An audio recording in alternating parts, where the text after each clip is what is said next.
Assalamualaikum warahmatullahi wabarakatuh. Sampurasun, sampurasun. Wargi-wargi baraya pecinta dongeng Sunda anu dimana beayana. Alhamdulillah kalayan kudratillahi robbi kodaratin maha kawasa urang tiasa ditepang dangu deui sareng simkuring kang tile dina acara carita Sunda tanapi dongeng Sunda nyaeta baris nuluykeun hanca carita anu katunda masih dina judul Utari Nagipati anu mana ieu carita teh hasil buah karya tanapi karangan Amburos ti Paliham Bandung.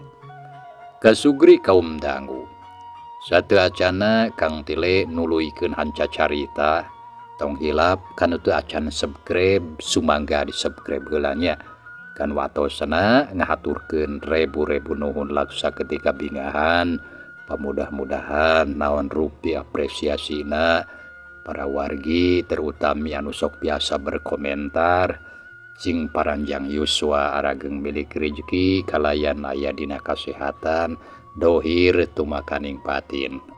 Oge teu hilap sagala rupi maksad sinareng tujuan urang cita-cita urang sing tinekanan amin ya Allah ya rabbal alamin. Mitra ame teu nyangkolong kana waktos sumangga urang lajengkeun hanca carita anu katunda.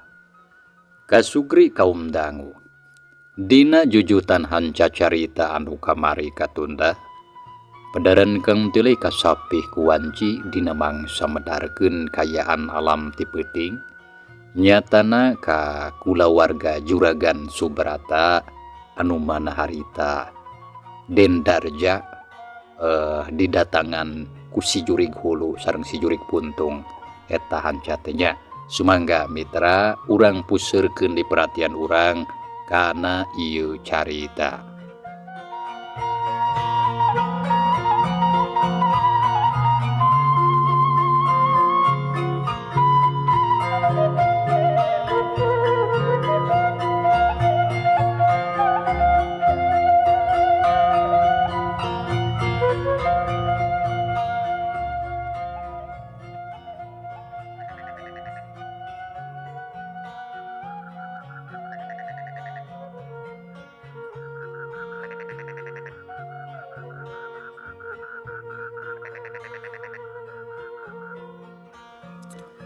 Ke Ratna biaci teu kudu waka gemper dacan puguhnya jeung henteuna jadi ulah waka sieun kunu can karuhan boa-boa eta mah ukur titingalian meureun yang cing caritakeun naha kumaha atuh mimitina naha nya aya Jurig Hulu atawa keur ngalindur jiga nama. Pasubrata tumanya kalawan Daria kanu jadi anakna nu keur diuk deukeut adina. Ngadenge pananya kitu ti bapana. Teu talangke barabat Darja nyaritakeun kajadian anu tadi kaalaman. Tapi palebah Jurig Hulu anu ngancam rek maehan ka manehna mah jadi liwat teu dicaritakeun.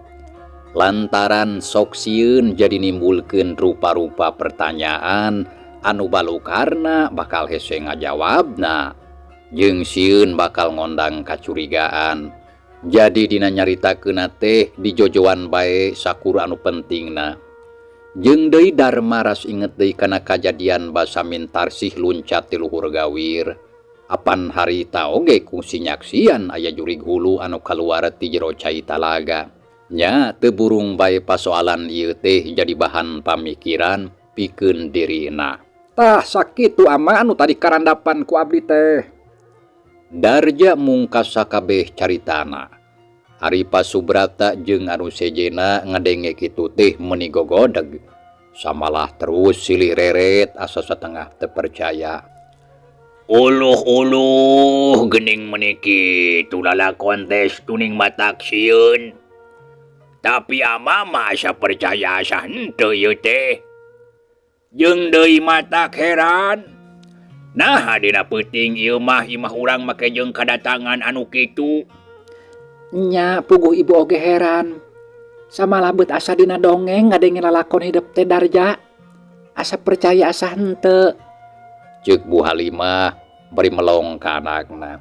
Sedengkeun anu lainna mah ukur jarem teh bae kawasna mah sakabehna oge keur mikiran eta kajadian. Duh katuh Bu, da abdi oge sami heran.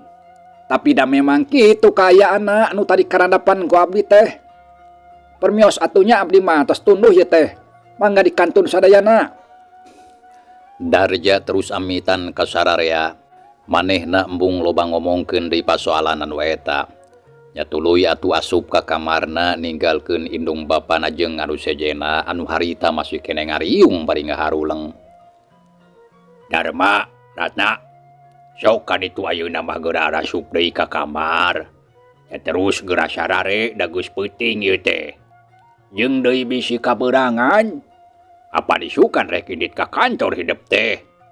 Geus lah teu kudu sieun. Ceuk Pasubrata ngareret ka Darma jeung ka adina neta asup deui ka kamarna. Nyaratna anaking, sok ka ditu geura sare kitu deui hidup jang. Sumuhun mangga atuh ama, Ibu di kantor linggih. Dalares pisan abdi oge parantos tunduh ieu teh. Sumuhun sami abdi oge tos tunduh. Mangga di kanton ama, Ibu. Ya sok ka ditu geura sarare. Jung Darma jeung Ratna duanana bareng narangtung terus kebat arasup deui ka kamarna sewang-sewangan. Dituturkeun ku Pasubrata jeung bojona. Samalah biaci oge guragiru asup ka kamar, terus ngarengkol dina kasur bari dikukudung ku simbut. Sabab sieun ku si jurig hulu bisi nyampeurkeun ka manehna. Kaayaan harita beuki peuting bae. Sora jangkrik jeung gaang kadenger yang disarada di pipiri mah. Dina kaayaan kitu. Darja anu keur aya di jero kamar harita keur ngagoler dina luhur kasur. Tapi can reup sare, harita kalah terus gulatak gulitik guling gasahan. Pikiranna jadi inget bae kana kajadian anu tadi.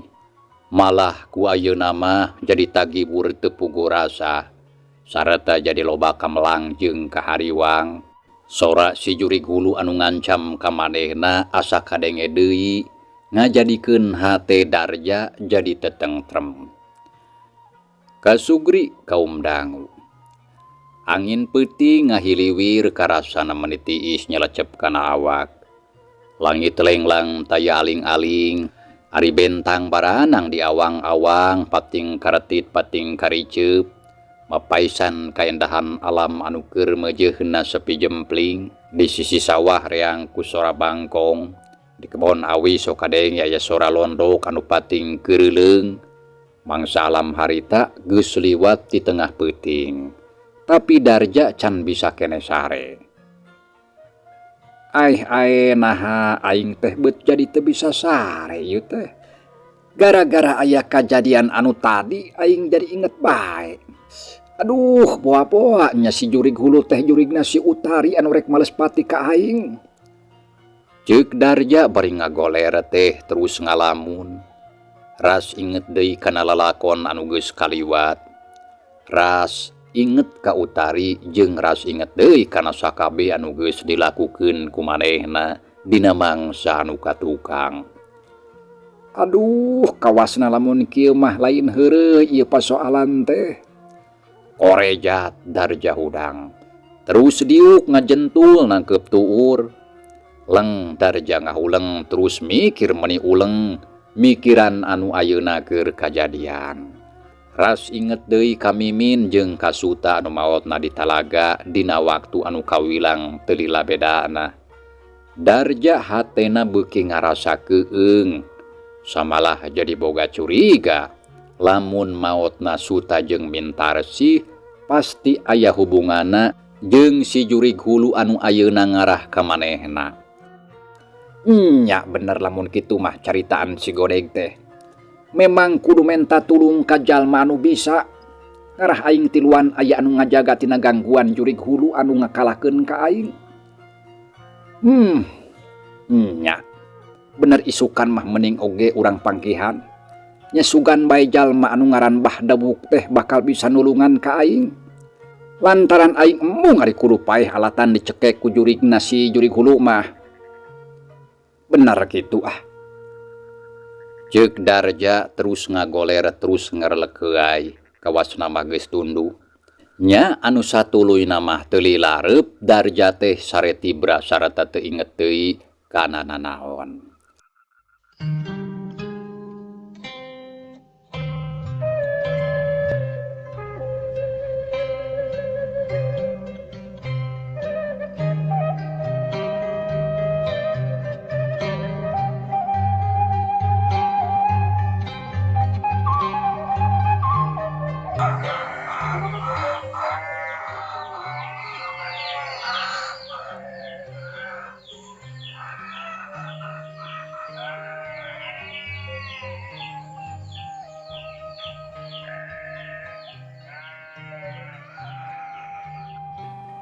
Kasugri kaum dangu. Kocapkeun isukna panon poe geus moncorong ti belah wetan. Cahayana meuni bengras nyangan sakumna alam pawenangan. Dina kaayaan kitu, Darja geus hudang sarata teu loba deui carita kanu sejen. Harita keneh juru turun kaburuan terus leumpang ngagedig murukai masobatna si Godeg. Di jalan Gugok Amprok jeung urang lembur anu rek arindit ka sawah atawa ka kebon. Samalah pas palebah pengkolan, Gog Amprok jeung Ahmad anu rek indit ngalasuluh ka leuweung. Bade angkat ka mana, Aden? Ceuk Ahmad miheula ananya bari seuri, sikepna someah mata kresep anu nempo. Rek ka ditu. Ari si laing rek ka mana, Ahmad? Ceuk Darja ngawalon bari jeung ketus. Oh, abdi mah biasa we, Aden. Bade ka leuweung. Oh, jadi rek ka leuweung maneh teh nya. Heueuh, geus pasti kitu ari tukang suluh mah. Tapi memang pantes pikeun maneh mah surup kana rupa jeung tangtungan sarta ngumbang kana kaayaan. Ceuk Darja bangun anu kacida pisan ngahina ka Ahmad teh mitra. Ngadenge caritaan ti Darja anu sarupa kitu, Ahmad ukur seuri saeutik oge teu ngarasa ambek. Laras Aden, nya pantes pisan abdi mah janten tukang suluh ge margi da kumaha deui. Katiasana mung sakur kitu we dagang suluh atanapi buburu. Nanging padamelan anu ku abdi dijalankeun sarayana oge halal, sareng alhamdulillah teu aya anu dirogelkeun. Sanajan eueuh anu dirugikeun oge tapi angger we ari tukang suluh mah lila beunghar. Geus lah tong mong bae sabab moal aya hartina ngobrol jeung si laing mah. Sieun katepaan malarat. Ceuk Darja bari seuri. Nya atuh saenggeus ngomong kitu mah leos indit ninggalkeun Ahmad anu keur olohok. Lantaran banget heran jeung teu ngarti nyaksian kalakuan anu kacida patukang tonggong jeung Darma anu jadi lanceukna. Beunah eta masih Darja kalakuanna teh meuni kawas kitu. Babasan ais tuning matak nyarugak. Beda pisan jeung Den Darma lanceukna anu bager someah satanyaan ka sasama. Lamun aing teu ngahargaan ka kulawargana mah moal teu diwarah ku aing. Tuman sia teh Darja. Ahmad ngagerendeng ngomong sorangan bari nempokeun Darja anu geus beuki anggang. Teu lila ngiles kahalangan ku tatangkalan. Nya geus kitu mah Ahmad oge ngaleos ninggalkeun eta tempat rek ngajugjug ka leuweung, maksudna rek ngalasuluh keur jualeun. Da puguh urang lembur mah sok loba anu butuheun. Kasugri kaum dangu. Cag urang tunda heula Ahmad ayeuna urang malikan deui nyaritakeun lalampahan Darja. Darja anu keur leumpang harita ngagedig rurusuhan sabab hayang buru-buru nepi ka imah si Godeg. Sarata teu kacatur di jalana, akhirna anjog kaburuan. Breh katempo si Godeg baturna teh keur moyan bari ningalikeun hayam anu keur parucak pacok di buruan. Nya barang nempo aya Darja anu datang si Godeg heran. Uluh geuning meuni gorejag Darja. Nahare ka mana si laing teh? Si Godeg nanya bari melong ka Darja nu kakara datang. Sabenerna mah lain gorejag euy. Da lamun teu kapaksa mah dewek teh haroream kudu datang ka dieu wayah kiwari.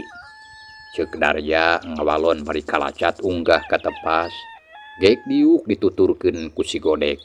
kebeneran kayan di imah teh diiseun eueuh sasaha lantaran Mairoh indungna geus indit ka sawah rek ngarambet di sawah Bah Icang. Aya naon euy meni bangunan nu dinas? Puguh aya kajadian penting anu rek ditepikeun ka maneh jeung ka si Gojin.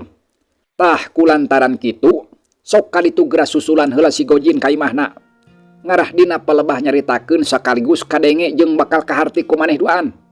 Jadi moal dua kali ngomong. Darja nyaritana daria pisan.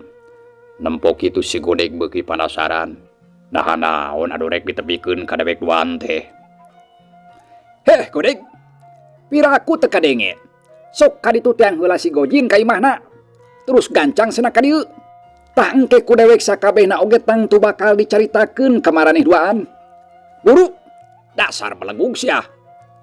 Kitu ceuk Darja bari mureleng ka si Godeg hatena rada keuheul. Ya oga tuh kitu bah, keun si Gojin rek disusulan ku dewek.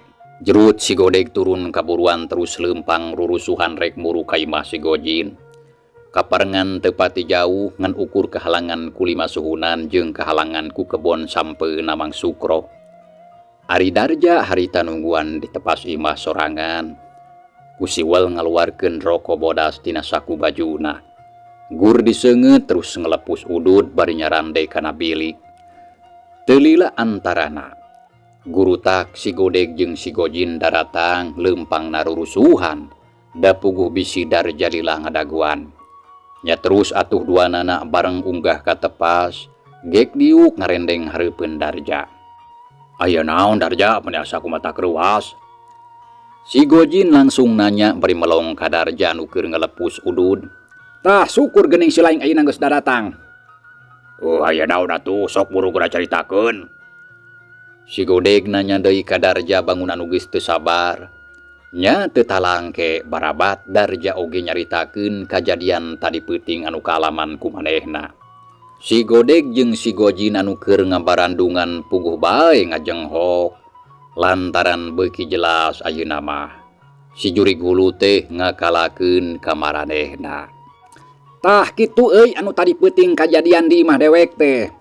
Lamun teu kaburu datang Kang Darma mah kawasna aing teh geus paeh dilelepkeun kana jero bak cai. Ku si Jurig buntung ka sebelan teh. Darja mungkasa kabeh caritana bari melong ka sobatna nu keur marolohok. Tah lamun kitu dewek beuki yakin euy. Lamun si Jurig Hulu teh bener-bener ngakalakeun ka urang tiluan. Nya kulantaran kitu ayeuna mah geus ulah miceunang di waktu. Sagancangna urang teh kudu nepungan jalma nu ngaran Bah Debuk. Sugan jeung sugan atuh manehna daekeun nulungan kana kasusah urang. Kumaha lamun geus kitu satuju teu? Ceuk si Gojin tumanya bari melong ka Darja jeung ka si Godeg. Bener satuju pisan kana usul si laing. Tapi kumaha ari si laing Darja satuju atawa henteu? Si Godeg mali ka Darja anu katempo paromana bangun anu keur loba kahariwang. Nya komo dewek oge satuju. Samalah ulah diengke-engke mending ayeuna keneh urang datangan ka imahna. Lantaran dewek hariwang euy bisi kaburu si Jurig Hulu datang deui sarta ngabuktikeun ancamana. Ya hade atuh kitu oge. Da memang bener ieu pasoalan teh teu bisa diengkekeun sabab bakal ngabahayakeun kana hirup urang. Tapi kumaha pikeun syarat-syaratna hageus aya ja. Ceuk si Godeg tumanya ka Darja. Maksudna mah nanyakeun duit keur bekel jeung keur biayana. Datang tuh segala rupa pagawean oge kudu dibarengan ku duit. Gampang soal eta mah. Anu penting ayeuna urang kudu bisa datang sarta panggih jeung jelmana. Tah lamun ngeunaan syarat anu sejenna mah kumaha engke bae di ditu. Jeung deui apan jalmana oge cantang tuh bisa atawa henteu nulungan ka urang. Geus lah ayeuna mah teu kudu loba omong. Hayu urang indit meupeung isu keneh. Darja geus teu sabar ngajak ka baturna sangkan buru-buru indit. Nya hayu ayeuna oge urang datangan ka ditu. Tapi dewek rek ka imah heula rek mandi jeung salin baju. Da piraku ari kudu kikiran mah. Jeung deui tadi teh can si beungeut-beungeut acan. Lantaran basa tadi disusulan dewek teh keur sare keneh. Yuh dahadir oge can garing. Cek si Gojin bari seuri jung nangtung maksud nambah rek balik heula ka imahna. Ah, dasar kasebelan si laing mah. Paingan atuh bau. Jin ulah lila euy. Jerut si Gojin turun kaburuan anu satuluyna kenceling indit rek balik heula ka imahna, rek mandi jeung salin baju. Kitu deui si Godeg terus ngaleos ka jero rek dangdan. Ari Darja tinggal sorangan diuk nungguan di tepas imah. Telila antarana si Godeg geus reng sedangdan, samalah si Gojin oge geus datang deui. Anu satuluyna tiluana harita keneh arindit rek ngajugjug ka lembur pasir nangka. Ari tujuana rek nepungan saurang jalma anu boga ngaran Bah Dawuk.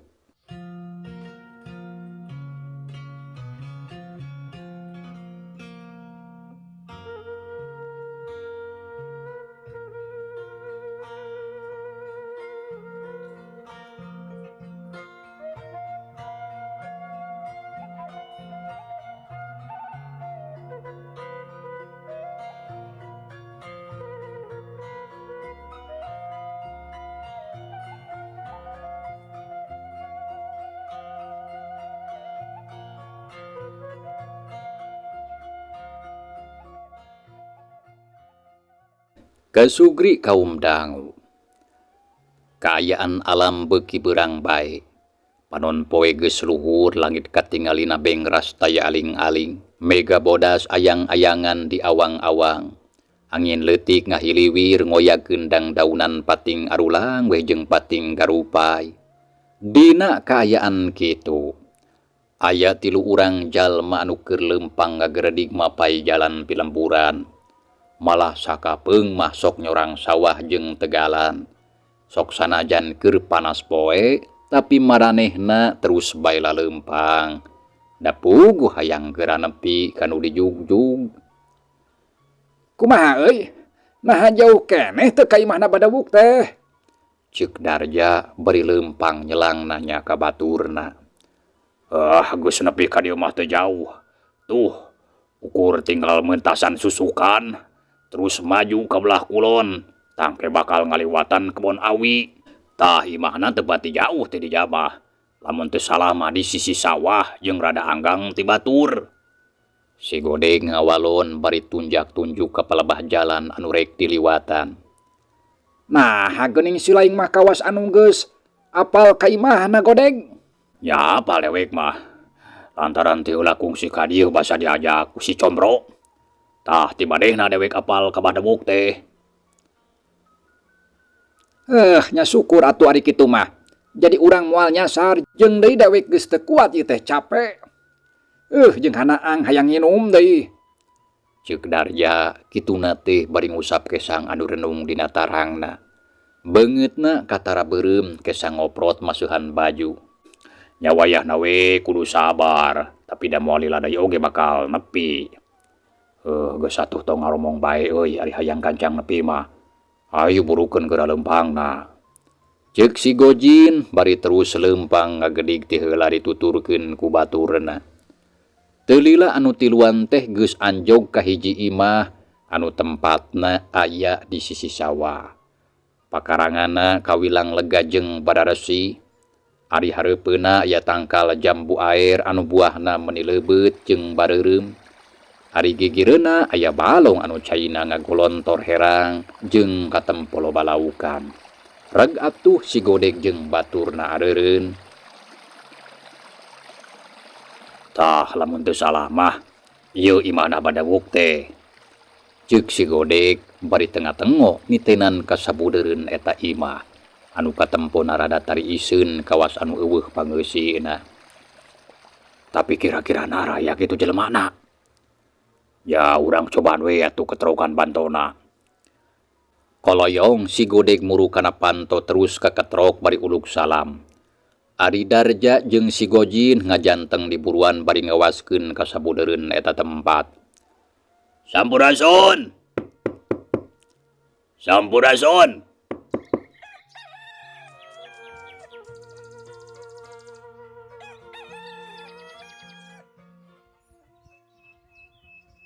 Si Godeg uluk salam tekung sirila teh jero imah kadenge aya sora jalma anu keur leumpang dina palupuh ngadeuketan panto.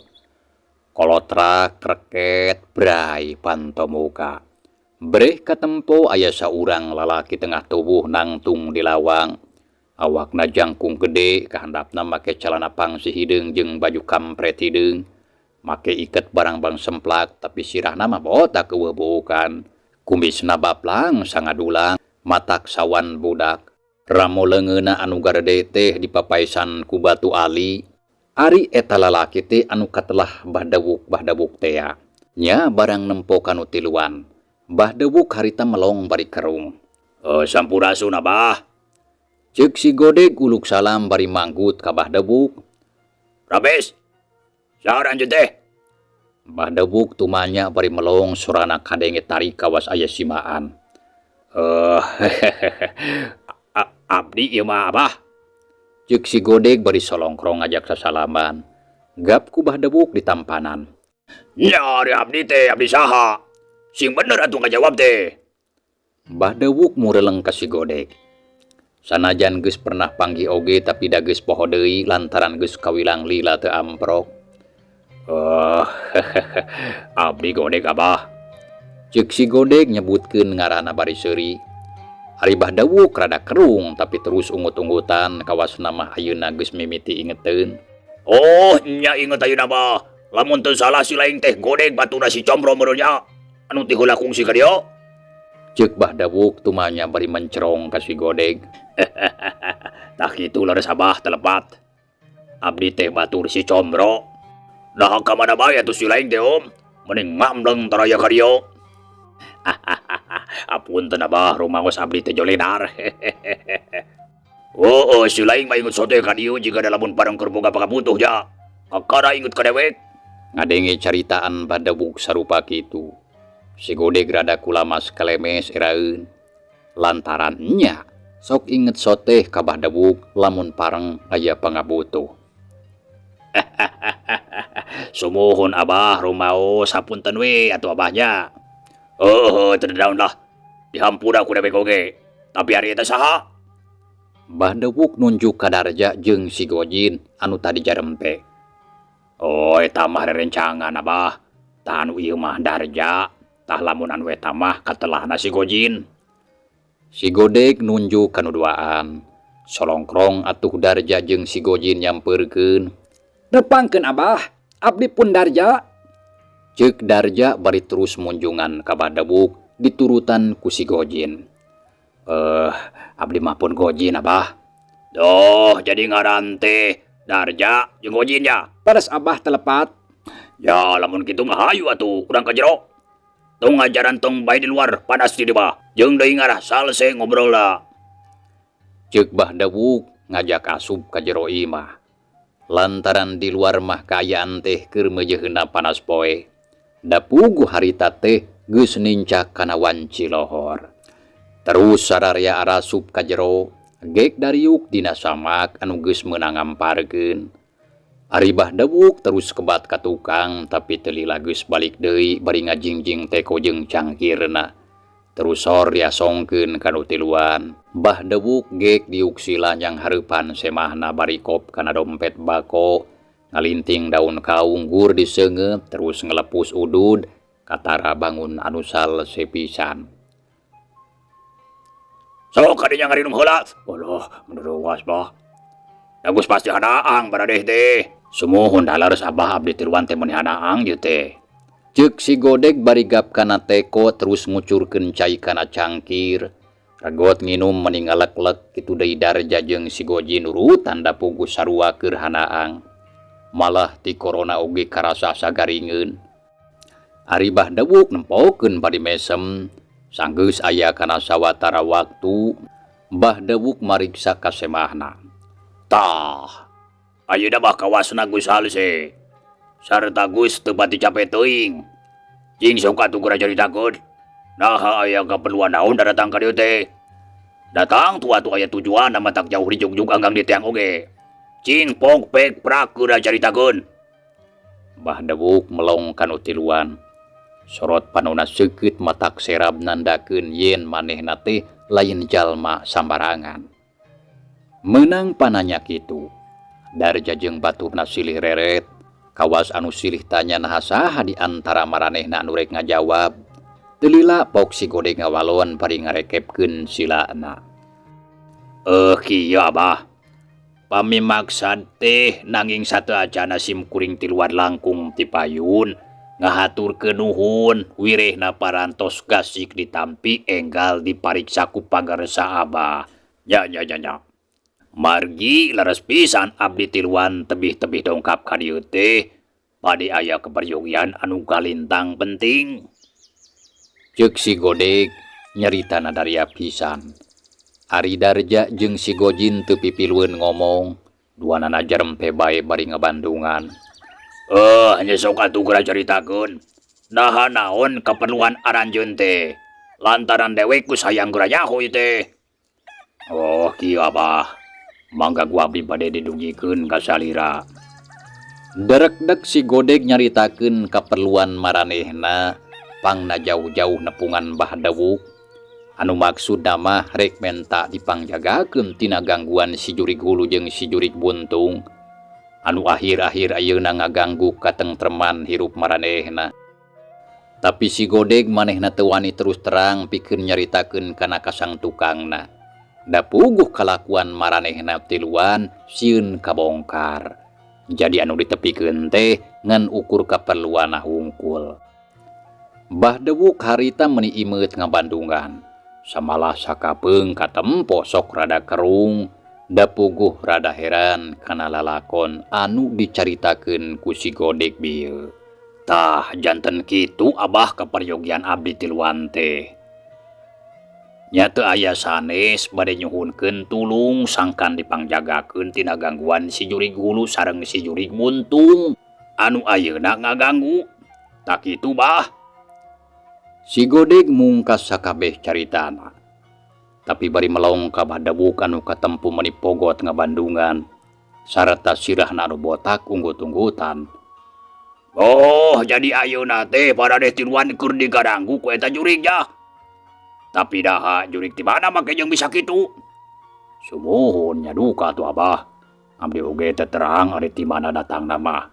Nya manawi bae tiasa kauninga ku salira Abah.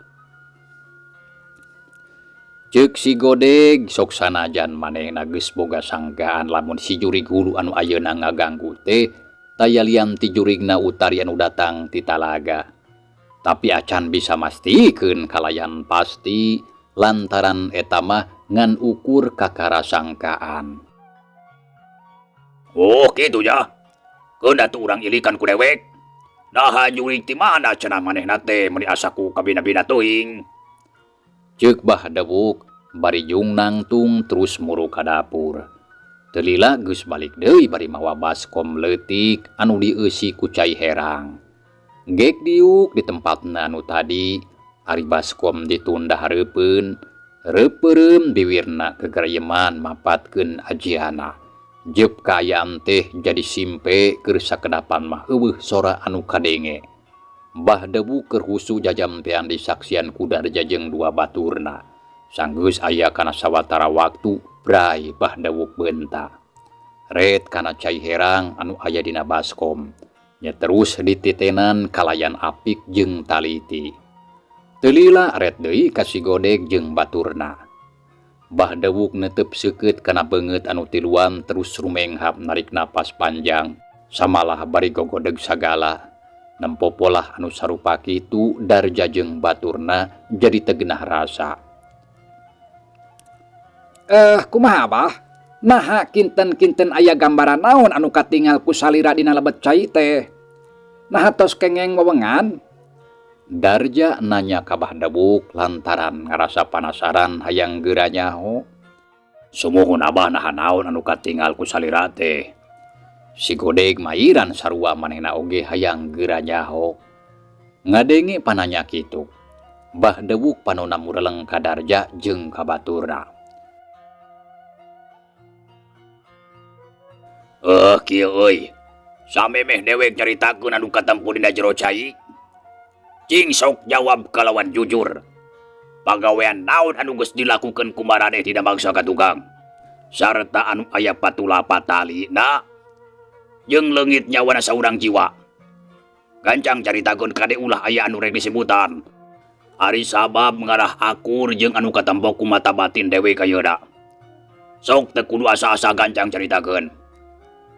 Mbah Dewuk marentahkeun sangkan nyaritakeun pagawean anu geus dilakukeun ku si Godeg jeung baturna dina mangsa ka tukang cenah.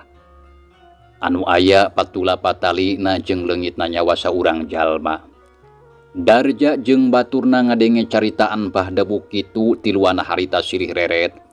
Hatena jadi tagibur da puguh kalakuan jahatna sieun kanyahoan. Tapi lamun seug disimbutan oge kawasna geus moal aya hartina.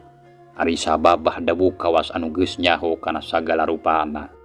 Nanyakeun soteh eta mah ngan saukur hayang ngadenge kana pangakuan anu jujur ti maranehna. Ai nah kalah jarempe. Cing sok atuh caritakeun. Sahawe ari nu rek ngomongna mah da pasti tiluana oge ngalakukeun. Ceuk Mbah Dewuk bari mencrong kanu tiluan. Ngadenge kitu Darja rumenghap kawas anu ngarasa berat rek ngomong teh. Abah, ari kedah jujur mah mangga ku abdi bade dicaritakeun. Tapi omat saatosna salira abah kedah tiasa nulungan ka abdi tiluan. Margi kanggo naon atuh panjang carita oge ari teu aya jalan kaluarna mah. Yaheug soal eta mah teh ku dewek di pikiran. Tapi saacana dewek kudu nyaho heula kana lalakon anu salengkep da. Ceuk Mbah Dewuk nyaritana tandes. Nya geus kitu mah. Daek teu daek harita Darja nyaritakeun lalakon ka tukang anu geus dilakukeun ku maranehna opatan ka utari. Sakabehna ditete keubeung anu kaliwat. Sabab ayeuna mah percuma lamun kudu disimbutan oge da moal aya hartina. Jeung deui sok sieun Mbah Dewuk mbungeun ulungan ka maranehna ari teu daek terus terang mah. Saenggeus aya kana sawatara waktu Darja rengse cacaritana. Tah kitu abah lalakonna teh. Ya lamun kitu mah akur pisan jeung gambaran anu katempo ku padon batin dewek. Silaing tiluan teh geus ngabinasa saurang jalma. Abah, abdi teh hoyong jelas ieu teh. Nah si jurig hulu anu ayeuna geus ngaganggu kana katentreman abdi tiluan teh. Nah leres aya hubunganna sareng si Utari anu ku abdi dibinasa. Darja tumanya ka Mbah Dewuk bari melong. Sabab hayang menang jawaban anu pasti ngeunaan pasoalan anu ayeuna keur dihareupan. Ya lamun kudu dijelaskeun mah lain ngan ukur aya hubunganna. Tapi anu ayeuna jadi jurig hulu jeung jurig buntung teh taya lian ti arwah Daji Utari anu panasaran. Lantaran maot kapaksa. Jadi barakayangan. Sarta teu bisa mulang ka alamna. Lantaran jiwana teu tentrem. Johagna mah kasasar. Samalah manehna geus kedal sumpah. Sok sanajan hirup di alam mana bae oge keukeuh moal bisa tentrem.